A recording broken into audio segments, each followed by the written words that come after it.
Alright, first of all, a little bit of introduction. The RZ67 Pro II was a model made in 1995. It came off the RB67, which stands for revolving back, because the back actually turns and you can shoot in landscape or portrait mode without turning the camera. So RZ67 came in 1970, and then after that they came out the Pro, and then later on the Pro II in 1995, and then until 2004 or 2005 the RZ67 Pro II came for the application of digital backs, but these digital backs are only the Mamiya ones. So if you want to use a digital back that is, let's say, per leaf or phase 1, then you don't need to get the Pro II. That's a very important thing, and that's what made me choose on this camera, because between the Pro II and the Pro II there's really not much big of a difference between the mechanics and the electronics. It only has several adapters over here to put, and I'll show you how to connect that later on.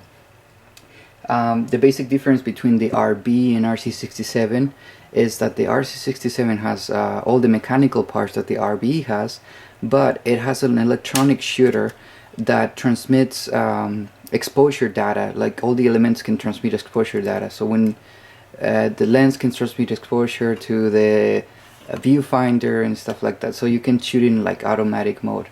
Also, if you want to get the RB, consider that it's all made of metal, and this one has plastic outside. It's pretty rigid plastic, and it stands a lot, but it is lightweight.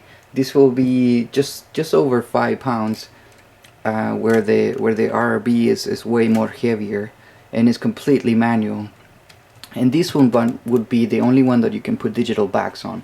So I don't know why some may like to have the RB, but I really like this. I mean, it is big enough and it's heavy enough that doesn't make me want to get something else that is more difficult to shoot. Besides, the RZ67 Pro II, it came out with this fine-tuned knob over here, and we'll go into details of all that stuff later on. So basically that's it. Then this is the way that it focuses with the bellows. So the lens moves, and because the lens separates a lot from the back, you're gonna get some losing of light here, all the way up to 1 stop according to this graph. And you can see the lenses over here in the graph. So, but it will tell you how much you're losing. But also, because of that, you can focus really close to the lens. All these is an adapters, like the bellows and the winder, and I'll disassemble it later on. Also, this one will be able to shoot from 4 seconds or 8 seconds all the way to 1/400 of a second. And this one has a couple of extra modes: AEF, and RBL, and B. Obviously B, I guess you guys know what that means, that it will be on a strobe mode, where you can just like hold it, and as long as you have hold it, or with the remote trigger, the cable trigger, it will be open, and then when you lose it, it will close and finish the exposure. The RBL mode, it will be for accepting RB lenses, the old school lenses. And let me tell you something about this camera actually. This model of camera, and yes, I do take notes and make formulas and stuff.